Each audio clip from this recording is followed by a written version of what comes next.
Mereka mengajari ini sholat berjamaah di belakang Nabi itu sudah satu keutamaan. Jika mereka berusaha semaksimal mungkin untuk bisa sholat membersamai Nabi Shallallahu Alaihi Wasallam. Di riwayat yang lain nanti disebutkan ada orang yang dipapah di antara dua orang, yuhalal baina rajulaini, untuk bisa apa? Untuk bisa mengikuti sholat berjamaah. Kalau di zaman sekarang mungkin ditutup pakai kursi roda, itu tetap bisa ikut sholat berjamaah. Bahkan di riwayat yang lain yang juga sudah pernah kita bahas, sahabat Abdullah bin Umi Maktum yang beliau buta minta izin kepada Rasulullah untuk tidak ikut sholat berjamaah saja. Awalnya Rasulullah memberikan izin, tapi kemudian Rasulullah memanggil lagi, sami'tan nida, apakah kamu mendengar adzan? Ketika Abdullah menjawab bahwa dia tetap mendengar adzan, maka Nabi mengatakan fa'ajib, maka ijabailah. Kemudian yang ketiga, hadis ini juga menunjukkan seseorang yang sholat sendirian boleh memanjangkan sholat itu sekehendaknya, sama saja dalam sholat fardu, dalam sholat wajib, atau dalam sholat nafilah, dalam sholat sunnah.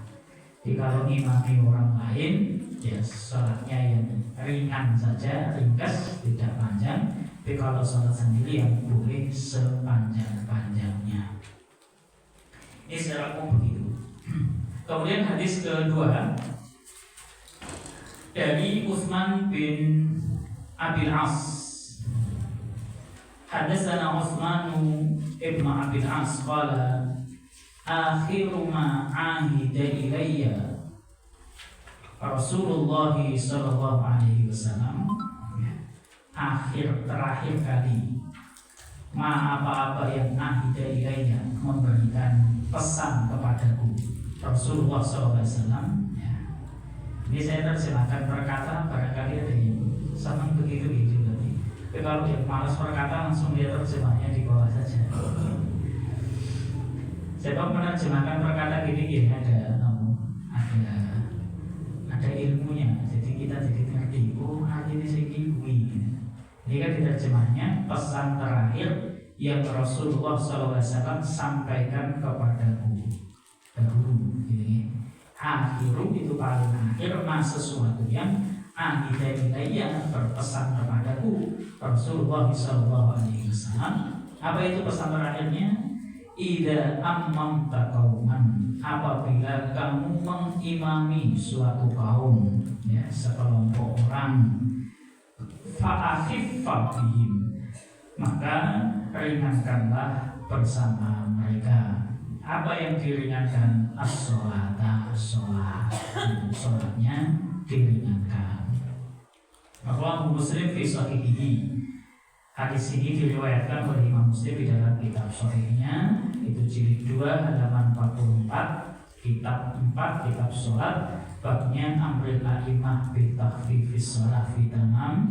Kemudian hadisnya 186 187, atau di naskah yang lain nomornya 468. Wa fi lafdhin lahu, dan dalam satu riwayat milik Imam Muslim, maksudnya dalam redaksi yang lain, di hadis yang lain disebutkan umma qaumak, ya, imamilah kaummu, faman amma qauman falyuqatil, maka barang siapa, faman amma, barang siapa dia mengimami kauman, suatu kaum, sekumpulan orang, falyuqatil, maka hendaklah dia meringankan.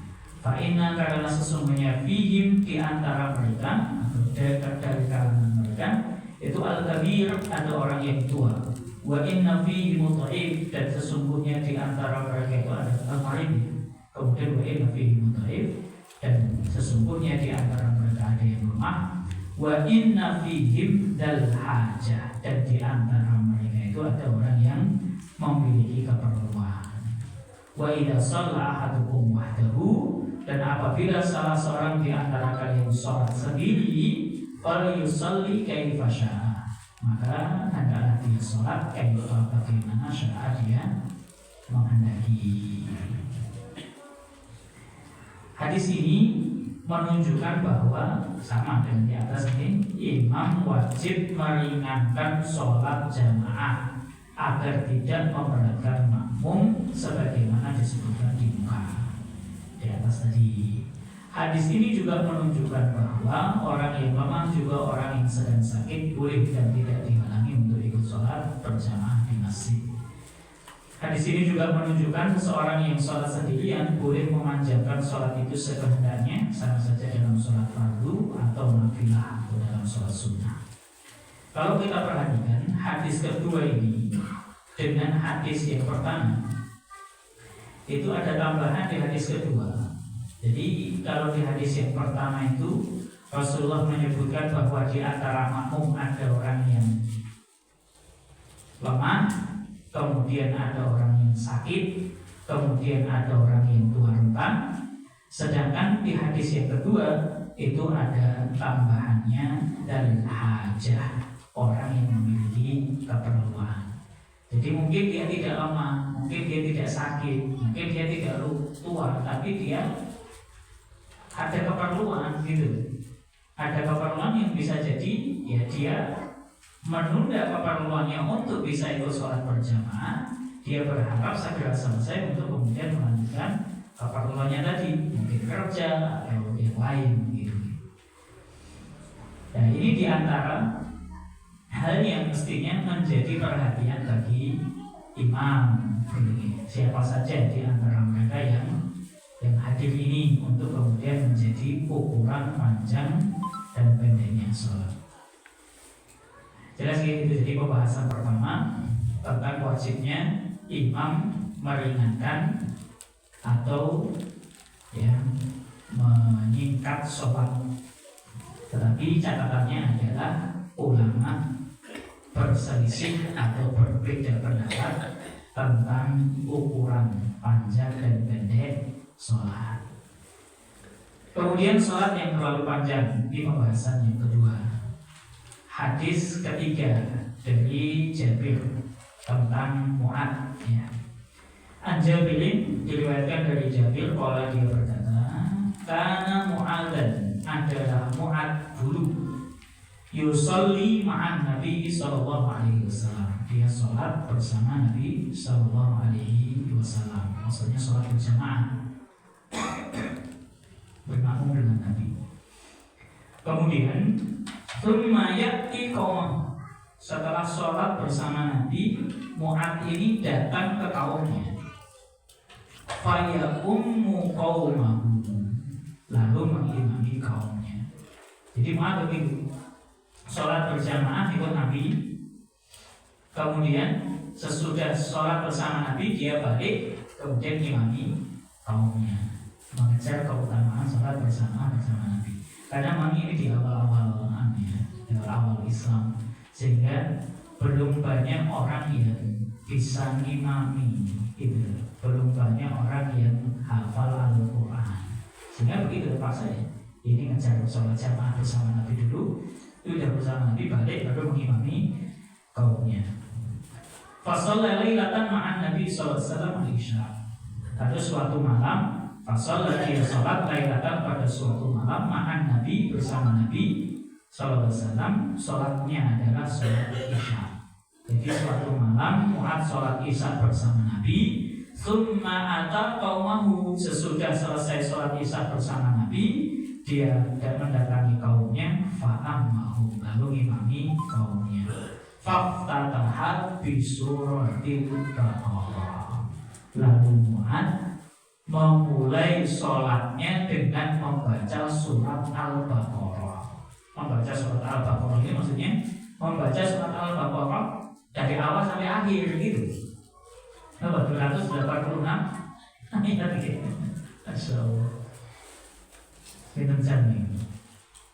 Jadi itu ada berapa halaman? Standarnya satu halaman itu kalau lancar kurang lebih di 1,5 menit. Kalau cepat 1 menit satu halaman itu. Jadi dikalikan saja. Maka satu juz itu kan 20 halaman. Satu juz itu kalau cepat ya 20 menit selesai. Tapi kalau baca biasa lancar, ya minimal 30 menit sampai 45 menit gitu. Nah, sudah Al-Baqarah 2,5 juz gitu. Nah, makanya kemudian fanharafa rajulun, lalu inharafa ini dia berpaling, menyingkir dari sholat jamaah, terus dia keluar dari jamaah gitu, nyingkir, kemudian salam, dia salam ya.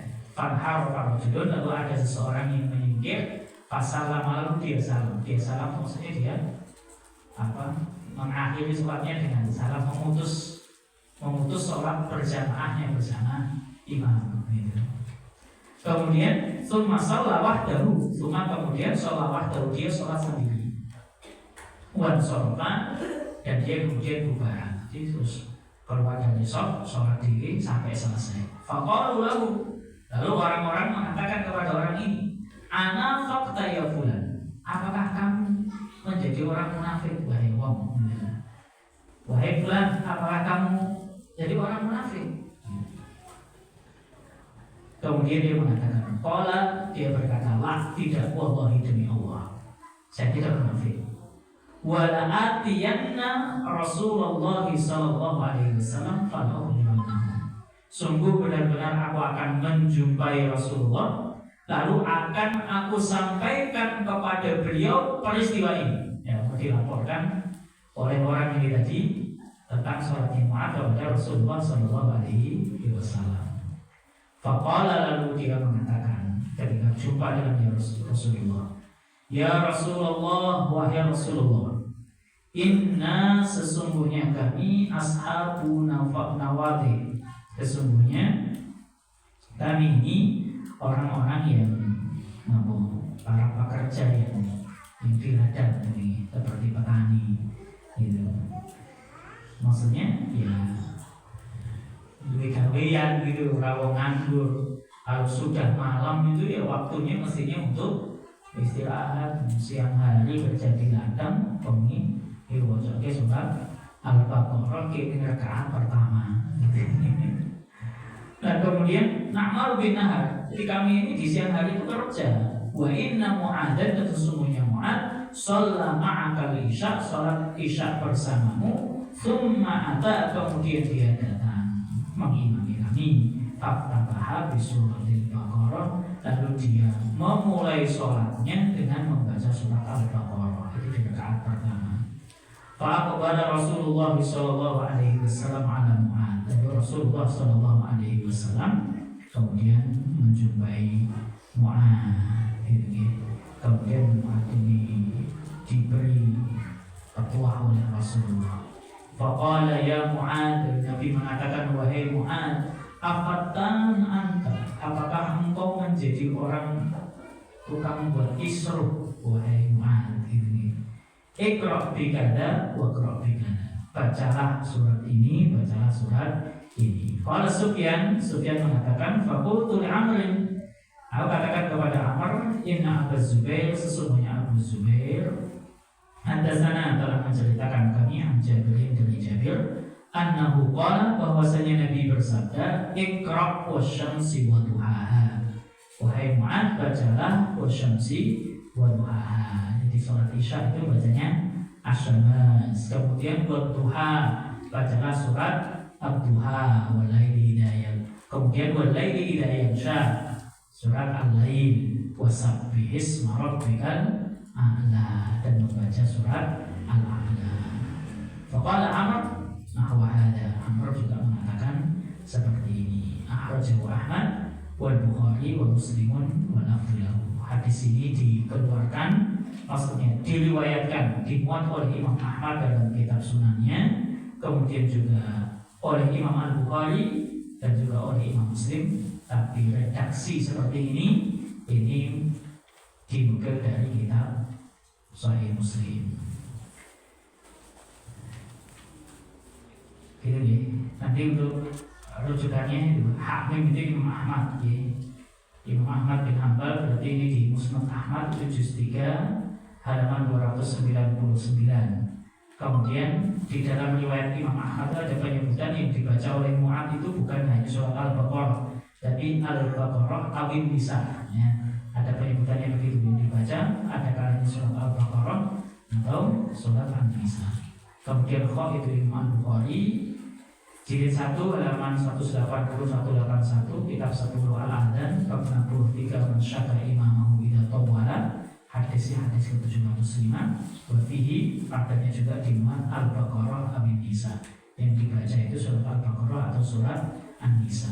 Biasanya kata-kata au begini ini menunjukkan ada keraguan ya pada rawi. Sebenarnya sih dibaca Al-Baqarah atau An-Nisa. Kemudian juga diriwayatkan oleh Imam Muslim jilid 2 halaman 41-42, kitab 4 As-Salah bab al-qira'atu fil isya, tentang bacaan yang dibaca dalam salat isya, hadis 178 atau 465. Hadis ini menunjukkan adanya sholat yang dilakukan oleh seseorang yang sudah sholat meskipun dalam wujud yang lain. Dalam hal ini Mu'ad melakukan sholat isya bersama Nabi sebagai kewajiban menunaikan sholat isya, yang itu adalah fardu. Kemudian dia pulang kepada kaumnya dan mengimami mereka melakukan sholat isya.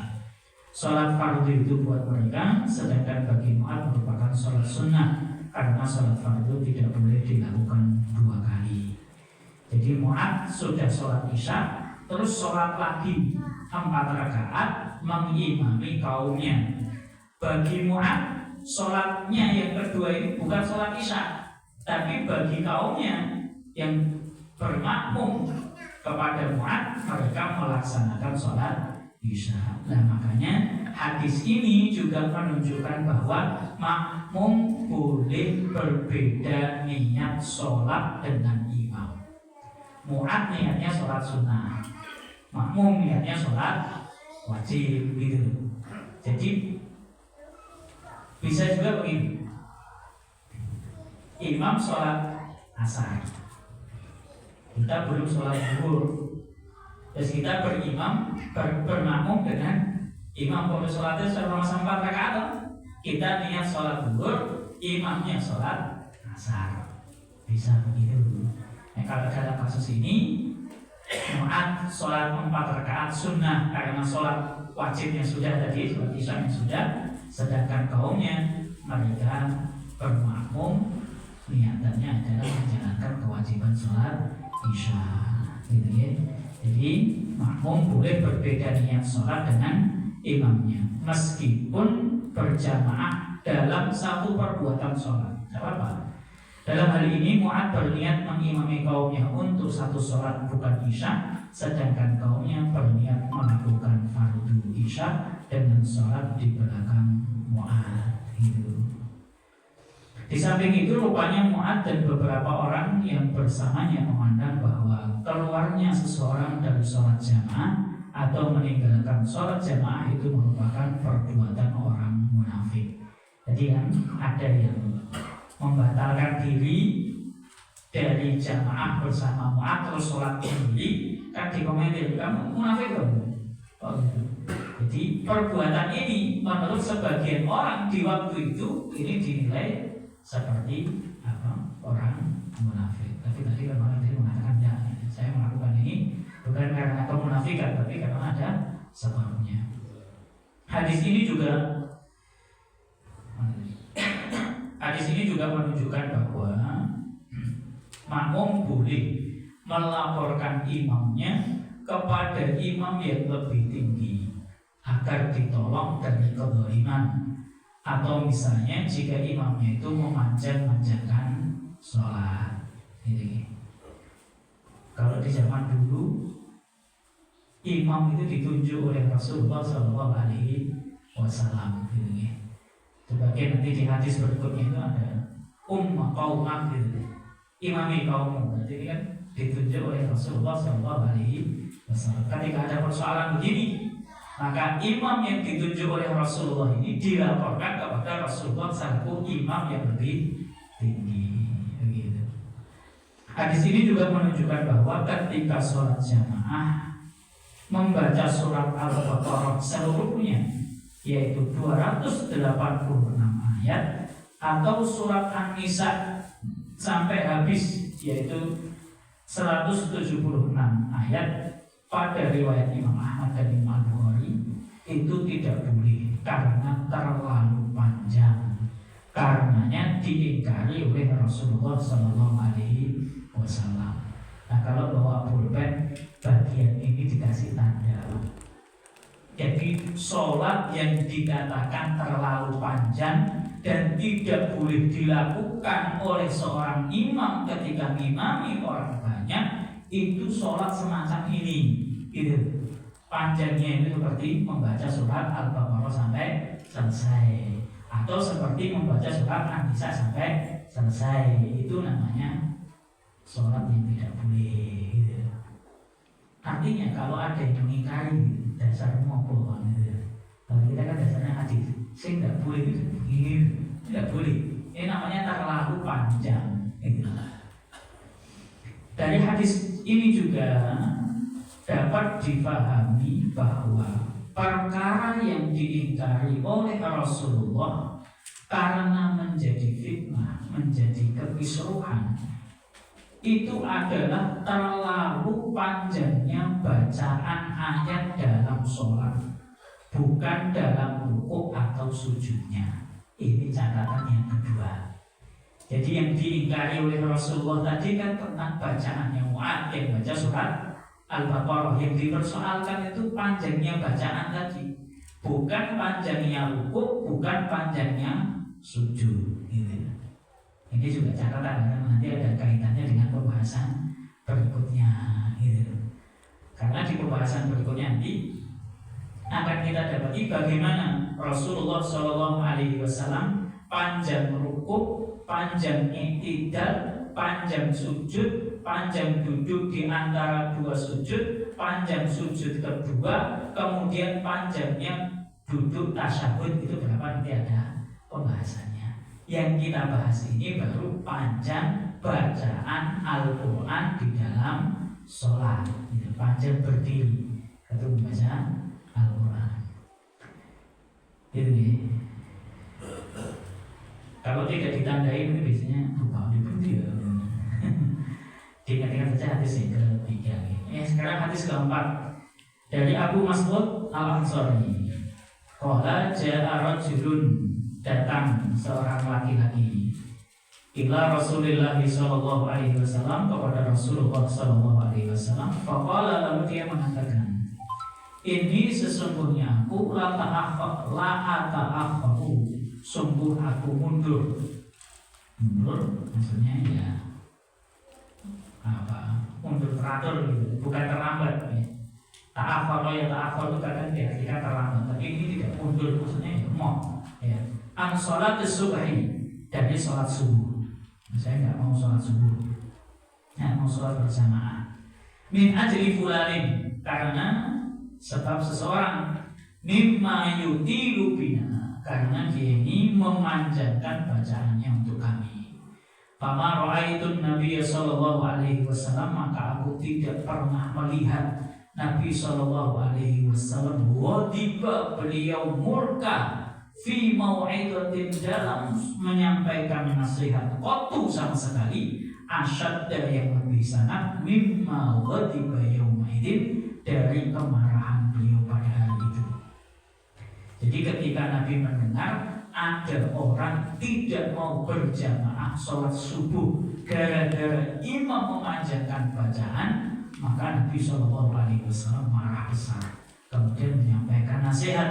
Faqala, nasihat yang beliau sampaikan, ayyuhan nas, wahai sekalian manusia, inna minkum munaffilin, sesungguhnya sebagian dari kalangan kalian itu ada orang yang membuat orang mari, mari wong ra gelem salat. Fa ayyukum, maka siapa saja di antara kalian, amman nasa, mengimami orang banyak, fal yujiz, maka hendaklah dia meringkas sholatnya, jangan panjang-panjang. Kenapa? Fa inna min waraihi, karena di belakangnya itu al-kabira, ada orang yang tua renta, wa dha'ifa, dan ada orang yang lemah, wal hajah, dan ada orang yang memiliki keperluan. Muttafaqun alaih. Hadis ini diriwayatkan oleh Imam Al-Bukhari dan Muslim, tapi redaksi hadis ini atau yang dinukil dalam naskah ini adalah redaksi yang ada di dalam kitab Sahih Muslim. Gitu ya. Hadis Abu Mas'ud ini juga menunjukkan bahwa makmum boleh mengadukan imamnya kepada imam yang lebih tinggi jika dia memanjang-manjangkan bacaan sholatnya ketika berjamaah, seperti juga diterangkan pada hadis sebelumnya. Hadis ini juga menunjukkan bahwa orang boleh meninggalkan sholat berjamaah atau tidak ikut sholat jamaah jika imamnya memanjang-manjangkan sholat sampai melewati batas yang sudah dikenal dalam syariat. Ini juga poin lagi. Bukan kemudian ujungnya itu mulai menurut, iya, panjang itu menurut Anda atau menurut ketentuan yang lumrah dalam syariat. Jadi ini kan, jadi poinnya itu mana ini? Melewati batas yang sudah dikenal dalam syariat. Nah, batas yang sudah dikenal dalam syariat itu seperti apa? Nanti insyaallah di hadis-hadis berikutnya akan kita dapatkan. Misalnya jika sampai seperti yang dilakukan oleh Mu'adz, sebagaimana yang disebutkan dalam riwayat sebelum ini, gitu ya. Membaca surat Al-Baqarah 286 ayat atau membaca surat An-Nisa 176 ayat. Nah, ini adalah yang tergolong melewati batas, gitu. Kemudian dari hadis ini juga dapat dipahami bahwa imam harus meringankan sholat, tidak boleh memanjang-manjangkan bacaan Al-Quran dalam sholatnya. Hadis ini juga menunjukkan bahwa orang tua, orang lemah, dan orang yang mempunyai keperluan dalam batas-batas tertentu juga tetap dianjurkan untuk mengikuti sholat jamaah sebagaimana hadis yang telah lewat. Jadi kadang-kadang orang itu kesusu memfonisnya.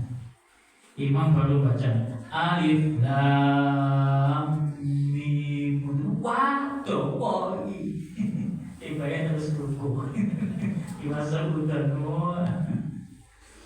jadi kalau baca Al-Ikhlas, wah ini angin, katanya cendeng. Habis baca surat Al-Ikhlas dibaca ke surat Al-Maidah, takut. Itu nih. Bedanya orang dulu itu kalau Nabi SAW boleh kan mengatakan wajulat qurratu aini fi shalah. Nabi itu sangat sholat, gitu. Sehingga ya sholat itu nikmat saja. Sebagaimana orang mancing itu nih, warung kungkung ini, gajah kungkung sedino utuh rapati itu ibadah itu ya senang. Jadi pada orang sholat, mumpung senang sholat untuk nanti.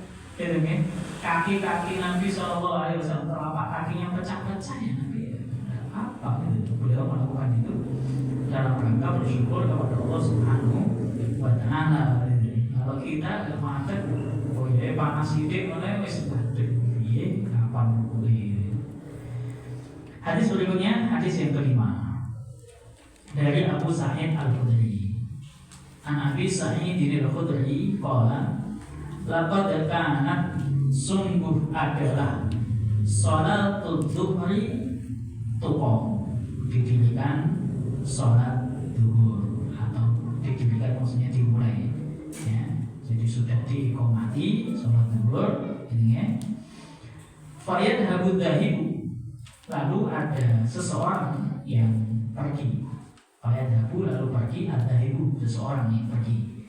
Ilal baqi, ke baqi ya, ke kuburan baqi. Fayad tadi hajatahu, lalu dia menunaikan hajatnya. Tsumma yatawaddu, kemudian dia berwudu. Tsumma ya'ti, kemudian dia datang. Wa Rasulullah sallallahu alaihi wasallam fi raka'atil ula, sedangkan Rasulullah masih berada di rakaat yang pertama. mimma yutawiluha, karena beliau memanjang-manjangkannya. Jadi ini poin yang ketiga nih, pembahasan yang ketiga, sholat panjang yang dilakukan oleh Rasulullah Shallallahu Alaihi Wasallam. Dari Masjid Nabawi ke Baqi itu kira-kira 800 meter gitu ya.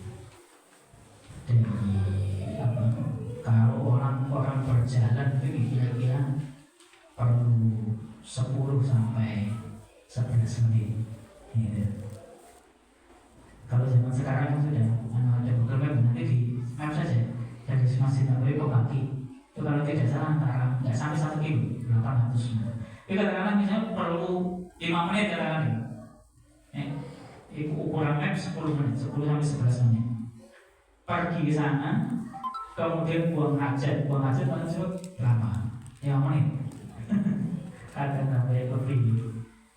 Jalan 10 menit, buang hajat 5 menit, wudu, terus balik lagi 10 menit, jadi 25 menit. Dia keluar untuk buang hajat ini tadi habis di mati. Tapi waktu dia balik, Rasulullah masih berada di rakaat yang pertama. Masya Allah, dan mungkin bagaimana masanya Pak? Waduh, bagi. Makanya ini perlu kita kenal gitu nih.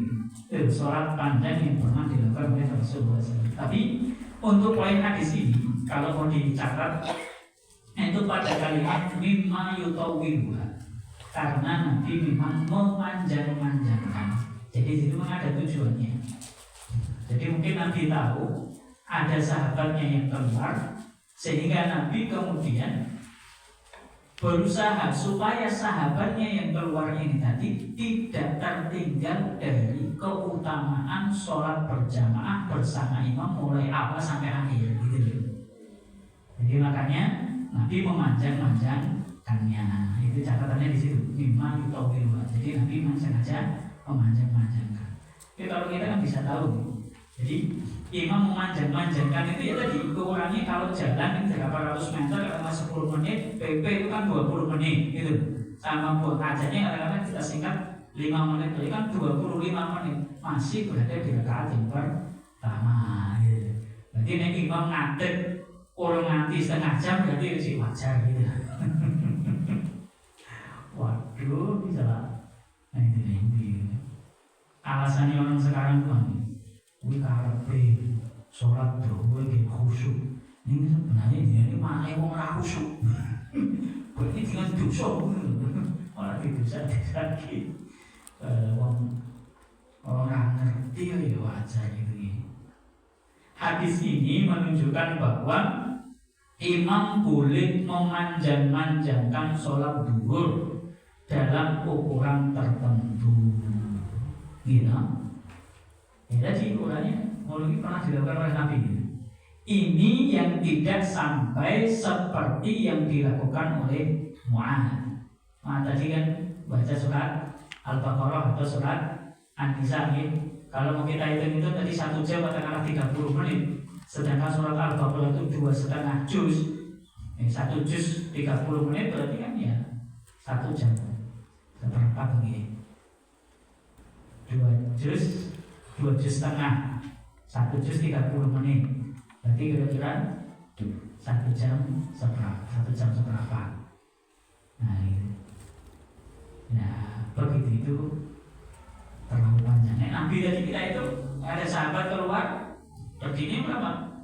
Ya kira-kira 25 menit lagi sampai setengah jam. Dengan Mu'adz jauh. Mu'adz 2 kali lipatnya lebih. Jadi ini termasuk apa? Ukuran yang dikenal dalam syariat itu seperti ini. Contohnya catatan di atas tadi ini seperti ini. Itu orang pergi ke Baqi untuk menghajat balik, Nabi belum keluar. Ya, lihat hadis Jabir yang sudah lewat. Pengertian ini tidak bertentangan dengan hadis Abu Hurairah hadis pertama dan Utsman bin Abil As hadis yang kedua. Hadis pertama dan kedua tadi isinya adalah tentang perintah untuk imam supaya meringkas atau meringankan sholatnya ketika mengimami banyak orang. Hadis ini tidak bertentangan, gitu. Yang berisi suruhan untuk meringankan sholat, karena maksud meringankan di sini adalah meringkaskan bacaan sebagaimana pada hadis Abu Mas'ud. Sedangkan maksud memanjang-manjangkan di sini tidak seperti yang dilakukan oleh Mu'adz. Tadi kan Nabi masih berada di rakaat pertama, bukan Nabi masih berdiri dan belum rukuk, kan begitu?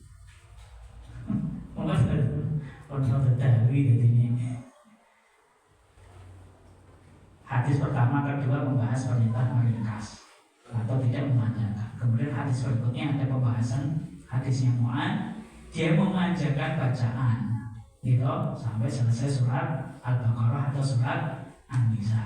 Di sini Nabi memanjang-manjangkan sholat, tapi dalam teks hadis ini pokoknya sholat zuhur dikomati, gitu, didirikan, ada orang keluar, kemudian untuk buang hajat dia balik, Nabi masih di rakaat pertama, bukan Nabi belum rukuk. Bisa dipahami? Jadinya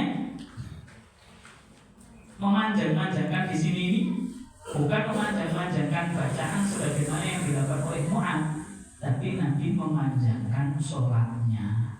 Ya bisa jadi tadi kalau misalnya 25 atau setengah jam gitu ya, bacanya mungkin 15 menit, kemudian rukuknya agak panjang, tidaknya agak panjang, sujudnya agak panjang. Tapi waktu orang ini balik, Nabi belum selesai dari rakaat pertama, gitu. Hadis ini juga menunjukkan bahwa imam boleh menenggang makmum sedemikian rupa agar makmumnya tidak kehilangan keutamaan sholat berjamaah. Wallahu a'lam. Kalau Nabi sholat ringkas, sahabat tadi sudah 25 menit habis, nggak ada berjamaah gitu. Maka Nabi memanjang-manjangkan supaya sahabatnya tadi tetap kebagian sholat berjamaah. Imam melakukan begitu boleh. Hadis ini juga menunjukkan bahwa membuang hajat besar atau kecil itu didahulukan daripada mengikuti sholat jamaah. Ini kebelet ya, sudah ditunaikan dulu. Kira sholat jamaah, ya lebih didahulukan buang hajatnya. Sebab kalau diempat itu nanti akan mengurangi kehusuan di dalam sholat. Kita tambah satu hadis lagi nih. Rupanya yang hadir kadang-kala yang hadir tidak sebanyak ini. Hadis Al-Bara' bin Azib ya, masih tentang poin yang ketiga, yaitu sholat panjang yang dilakukan oleh Rasulullah SAW. Hadis ke-6 dari Al-Bara' bin Azib, Al-Bara' bin Azib bin qala ramaqtus sholata ma'a Muhammadin sallallahu alaihi wasallam. Aku pernah memperhatikan sholat bersama Nabi Muhammad sallallahu alaihi wasallam. Fawajadtu qiyamahu. Lalu aku mendapati bahwa lama berdiri beliau. Faraqatuhu, ya. Aku dapati juga rukuk beliau, fa'tidaluhu, dan juga i'tidal beliau pada ruku'i setelah rukuk. Fasajadahu, lalu sujud beliau, fajalsatuhu baina sajdatain, lantas duduk beliau di antara dua sujud. Fasajadahu, lalu sujud beliau yang kedua, fajalsatuhu ma baina taslim wal insyirah, lantas duduk beliau antara salam dan bubaran, maksudnya adalah duduk tasyahud akhir ya, atau duduk sesudah, nanti ada penjelasan yang di bawah ini. Jadi duduk sesudah salam sebelum meninggalkan tempat. Qariban min sawa, hampir sama. Muttafaqun alaih. Kemudian hadis ini diriwayatkan oleh Imam Bukhari. Kemudian ada lafaz yang lain, karena ruku'un Nabi, rukuknya Nabi itu wa sujuduhu dan sujudnya, wa baina sajdatain dan duduk di antara dua sujud, idza rafa'a min ruku' wa idza rafa'a min ruku' dan ketika bangkit dari ruku', maka qiyam wal selain berdiri dan duduk, qariban min sawa, hampir sama. Hadis ini menunjukkan bahwa panjang lamanya ruku', mulainya ruku' ya pembahasannya ini. Kalau yang atas tadi pembahasan panjang yang dilakukan oleh umat itu panjang bacaan. Kalau ini panjang atau lamanya rukuk, i'tidal setelah rukuk, sujud pertama, duduk di antara dua sujud, dan sujud kedua. 5 ini ya, ini 5 tempat dalam sholat. Dan lama duduk di antara salam dengan berdiri meninggalkan tempat sholat, jadi 5 di dalam sholat, 1 di luar sholat karena sudah salam tadi ya. Itu semua hampir sama antara rukuk, i'tidal, sujud pertama, duduk di antara dua sujud, sujud yang kedua ya. Ini semuanya hampir sama panjangnya, jadi tidak rukuknya dengan i'tidalnya misalnya lebih panjang rukuknya, i'tidalnya kemudian cepat ya. Misalnya rukuk membaca tasbih sebanyak 5 kali, kemudian i'tidal Rabbana walakal hamd saat sujud.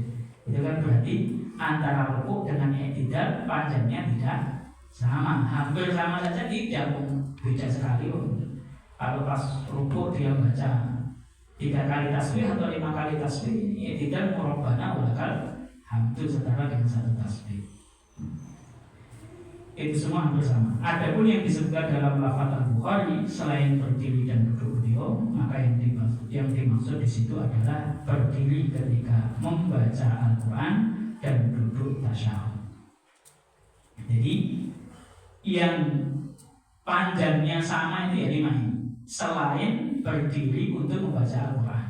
Jadi untuk membaca Al-Quran ini ya memang kadang-kala lebih panjang daripada kelima gerakan tadi, rukuk, i'tidal dan seterusnya tadi gitu.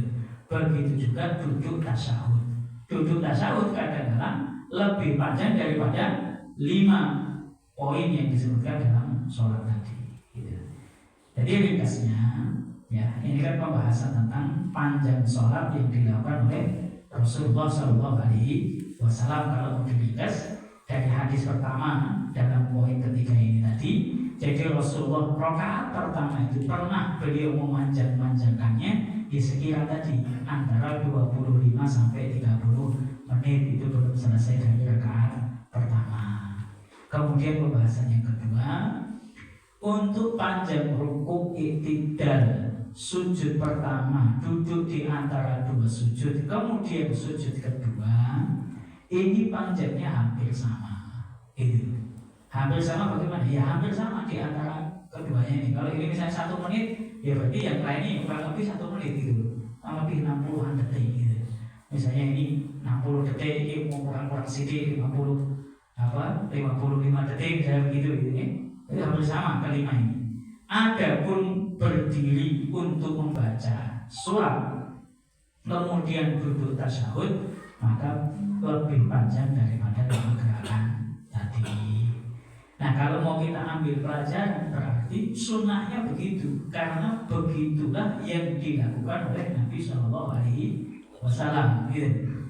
Jadi berdiri, kemudian gerakan berikutnya, tak ini gerakannya panjangnya itu sama, tidak kok kemudian dipanjang meski pendek dan seterusnya. Gitu. Jadi panjangnya di depan sama di waktu tasyahud. Selainnya semuanya hampir sama. Itu yang dilakukan oleh Rasulullah SAW. Mungkin itu yang kita pelajari pada malam hari ini ya, sampai hadis yang ke-7, hadis yang ke-6 ya. Hadis yang ke-6 yaitu hadisnya Al-Bara' bin Azib di halaman ke-11 dan 12.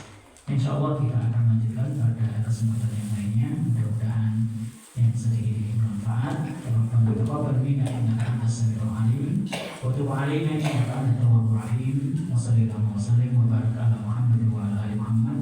Walhamdulillahirabbil alamin. Sebelum saya tutup, barangkali ada pertanyaan atau ada sesuatu yang disampaikan, kalau ada silakan.